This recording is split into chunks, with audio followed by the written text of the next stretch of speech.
what's going on, everybody? In today's video, we're going to be going over and reviewing all the Team Affinity cards. We're going to go ahead and say which ones I think is best for each division, and then best overall cards for Team Affinity. All right, so before we get into it though, make sure you hit the subscribe button if you haven't already. Turn those notifications on, and in the comment section below, let me know if you agree with what I said or if you don't agree. All right, let's go ahead and get into the video. All right, so we have Team Affinity 3 all 99s. Let's go ahead and take a look at the AL East first and the bosses.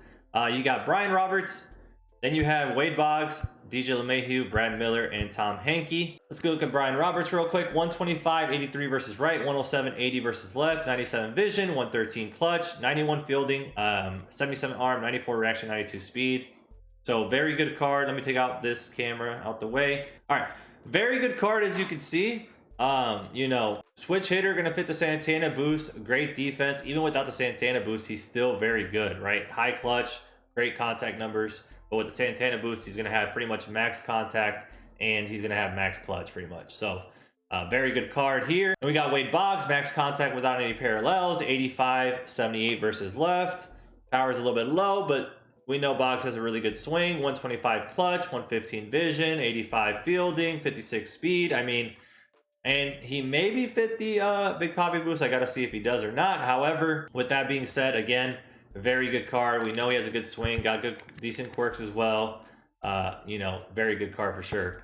DJ LeMahieu, maxed out contact pretty much, 85 power, you know, versus right, 97 versus left, very good for a second baseman. 125 clutch, that's also very good. 91 fielding and 54 speed, so the speed is low, but not low enough for Arenado boost. Very good card overall for sure. Brad Miller, a lot of people like this one. 109, 125, 102, 100, 108 clutch, 77 fielding, 63 speed, primary short, could play everywhere except for catcher, not bad at all either. You know, gonna fit that Kershaw boost.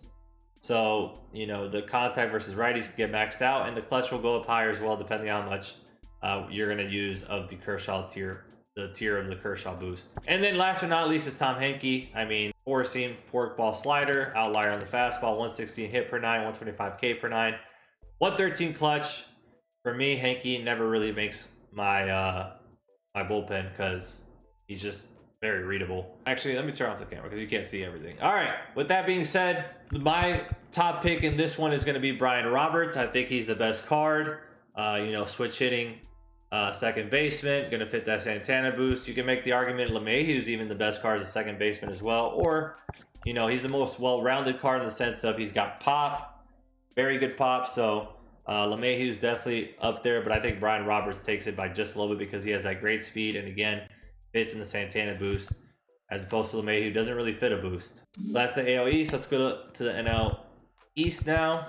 You got Tom Glavine, sinker, sweeping. All right, sinker, circle change, sweeping curve. We know the sweeping curve is a lot better this year, so that should help him a lot. The slider and the cutter.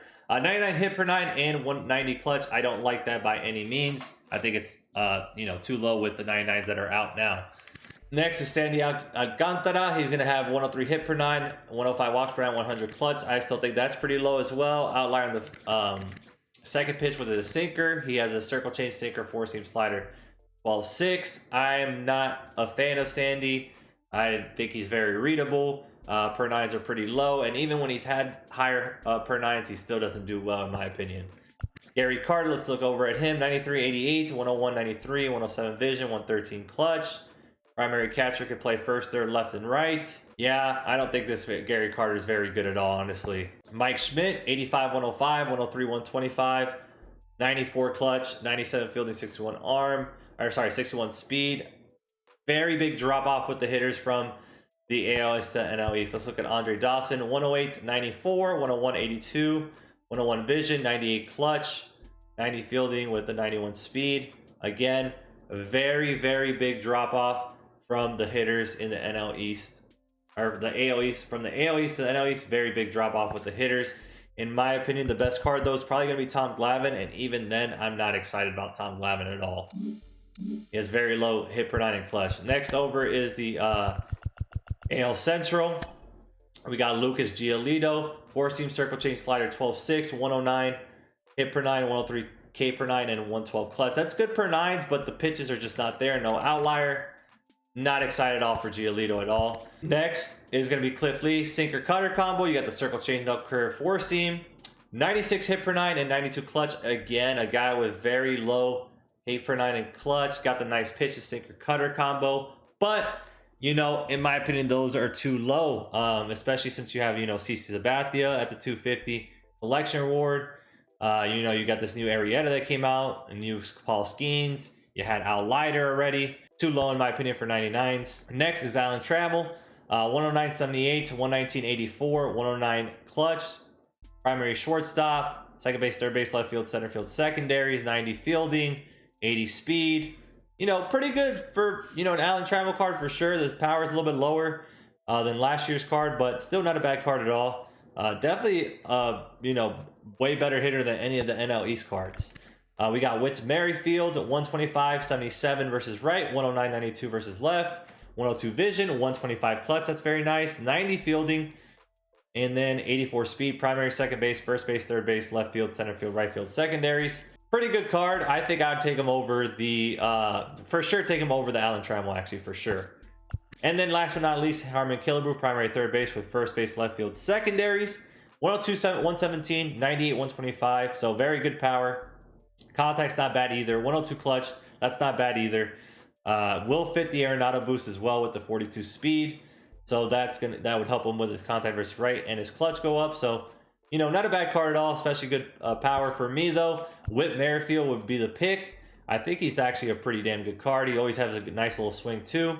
You know, the contact numbers are really good. Power's a little bit low against righties, but still, even then, should play a little bit above the attributes because of his swing. So, yeah, I think Whit Merrifield is definitely the best card in the AL Central. NL Central, and we're going to go with Kerry Wood. 4-seam slurve, 12-6 cutter changeup. You got the quirks, outlier on the 4-seam. 108 hit per 9 and 125 clutch. That's more like it for 99. Hit per 9 and clutch, 112 K per 9. The only bad problem of Kerry Wood we know is he has bad control and bad pars. 70 walks per 9 and 78 control. But still a very damn good card. Eric Davis, let's look over at him. 84, 90, 115, 125, 94 clutch, 62 vision, 90 fielding, 99 speed. Lefty killer. Besides that, not a very good card. Clutch is low and the contact versus righties is low as well. Robin Yount, primary shortstop, left field, center field, secondaries. 107, 85, 125, 76, 106 vision, 125 clutch, 95 fielding, 73 speed. So diamond defense over at short. Not a bad card by any means. However, Yount always has one of those swings that you're just like, I don't really want to use it. Maybe they kind of fixed it this year, but from many years past experiences, he doesn't have a very good swing. But attribute-wise, he's got some good ones. Willie Stargell, let's look at that. 121, 125, right off rip, that's nasty. 102, 103, that's also good. 125 clutch, very good as well. Primary left field, first base, center field, right field, secondaries.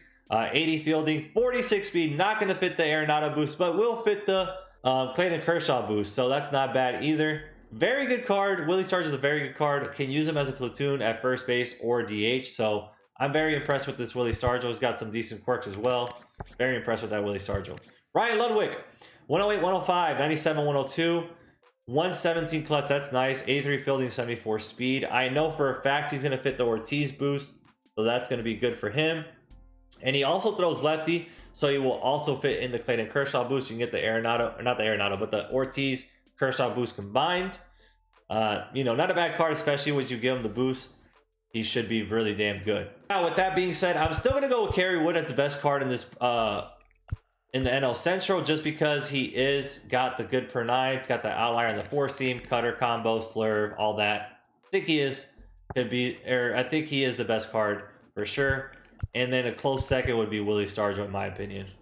Then AL West, you got Jeff Bagwell, 105, 102, 125, 91, 114 clutch. And, you know, very good hitting numbers. Only problem with Jeff Bagwell is he has that terrible stance, and it's super hard to read pitches with him.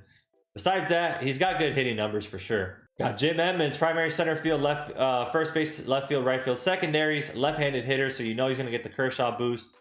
Besides that, maybe he gets the David Ortiz boost, possibly. I just don't know what year they would have used for this card. Doesn't say it on the card, so you know, if he gets the Ortiz and Kershaw boost together, that'd be insane. But 121, 120 versus right, absolutely crazy versus righties. Lefties though, leaves you something to be desired. 88, 86, 91 clutch also leaves you something to be desired. 95 fielding, 65 speed. He's a righty killer for sure, but unfortunately that clutch is low and the contact versus lefty is low as well. Clutch could get, if he gets the double boost with Ortiz and Kershaw, that would help him a lot for sure with the clutch. 125 hit per nine, 107 K per nine, 125 clutch, sinker, slider, four-seam cutter, outlier on the sinker. Very damn good card in my opinion. Edgar Martinez, man, he is insane, right? 119, 100 versus right, 125, 120 versus left, 110 vision, 125 clutch. I mean, his hitting is damn near maxed out. Primary, third base, first base, secondary. I wonder if he gets the David Ortiz boost. If he does, he'd be even crazier. 39 speed will get the Arenado boost, so that, you know, is going to help his contact versus righties, and then max out his power against lefties, so you got that. But I think I would want more the contact and power against righties from the Ortiz boost and the Arenado boost. Now, with that being said, this card is very good. Quirks wise, he's got some good ones as well. Ian Kinsler, let's look at him. 89, 92, 93, 107, 92 clutch, 91 fielding, 87 speed. Yeah, he's just a big drop off from the other hitters in this pack. Now, with that being said, it's between Trinan and Edgar Martinez. I'm going to go with Edgar Martinez just because of how good his hitting numbers is. It's one of the best hitting attributes in the game, regardless of getting boosted or not. But Trinan is definitely a close second because he could be one of the better relievers in the game at the moment. And then last but not least is going to be the NL West. You got this Eddie Escobar switch hitter, third base, second base, shortstop, secondaries. 101, 106, 117, 109, very good. 108 clutch, also very good. 80 fielding, 69 speed, very nice there. Being a switch hitter, gonna get you the Santana boost. So that those contact numbers gonna go way up higher, and the clutches as well. So with that being said, very damn good card, Eddie Escobar, and we know he has an elite swing. CJ Cron, 97, 105, 118, 106, 116 clutch. So not bad at all. 81 fielding, 43 speed, gonna give you the Arenado boost. That's good too, because his contact versus righties can go up, and his clutch as well. So TJ Cron with the Arenado boost could be very damn good. Gary Sheffield, 113, 120, 97, 92. That's really weird that against lefties he's not anywhere near as good against righties. We've been seeing the last few years that Gary Sheffield was pretty much 125s across the board. So it's kind of weird to see him not close to that. 120 clutch, that's good there. 73 fielding, 60 speed. He does not have shortstop secondaries card, just left field and right field. Not a bad card by any means. I'm gonna say he's probably gonna fit the Big Poppy boost because he played in the 2000s with the Dodgers. So I think he gets the Big Poppy boost. Good card as well. Hunter Renfroe, 91, 125, 106, 125, 86 clutch, that's pretty low. 94 fielding, 61 speed. You know, maxed out power for sure. Contact's a little bit low, and the clutch is pretty low. So not a bad card, but not a great card either. And then last but not least is Brian Wilson, four-seam cutter, slider, two-seam, no outlier. 117 hit per nine, 125 K per nine, and 125 clutch. Again, very good numbers there, but he doesn't have that outlier, doesn't have a changeup, doesn't have a sinker. I'm just not a fan of Brian Wilson, haven't been, because of his pitch mix. Because he always has good per nines, it's just his pitch mix is not the greatest. So good per nines, just not there with the pitch mix. For me, I think by far Eddie Escobar is the best card in this. With that being said, now that we've talked about everyone, I think that the best cards from this drop are going to be, you know, the best ones that I said. But in order, I would probably have to go Brian Roberts, number one. It's between Brian Roberts and Eddie Escobar, honestly, as number one. And two, you know, you could pick and choose there. Then then Edgar Martinez would be number three in my opinion. You're gonna have Blake Trinan as well in the top seven. Kerry Wood, Willie Stargell. These guys in the NL East, they got nobody that I would really like. So yeah, you know, those are my favorite cards out of this. It's gonna be Brian Roberts. I mean, DJ LeMahieu is very good, also there. Also Wade Boggs is very good. You know, top 10, I would have to go Brian Roberts in no order. Okay, I'm gonna have to go Brian Roberts, Eddie Escobar, Kerry Wood, Willie Stargell, Blake Trinan, Edgar Martinez, and then Wade Boggs, DJ LeMahieu, and Brad Miller. Those are my favorite cards in this program. I think that those are the best cards, honestly. Anyways, I hope this video helps you decipher on who you want to go with first, then second, and whatnot, okay? And which divisions you want to go with first. All right. Anyways, again, I hope you guys enjoyed the video. Make sure you hit the subscribe button if you haven't already. Turn those notifications on. Leave a like on the video and in the comment section below. Let me know if you agree with what I said, and if you didn't, let me know as well. All right. Thank you guys for watching. I'll catch you in the next one. Love y'all. Peace.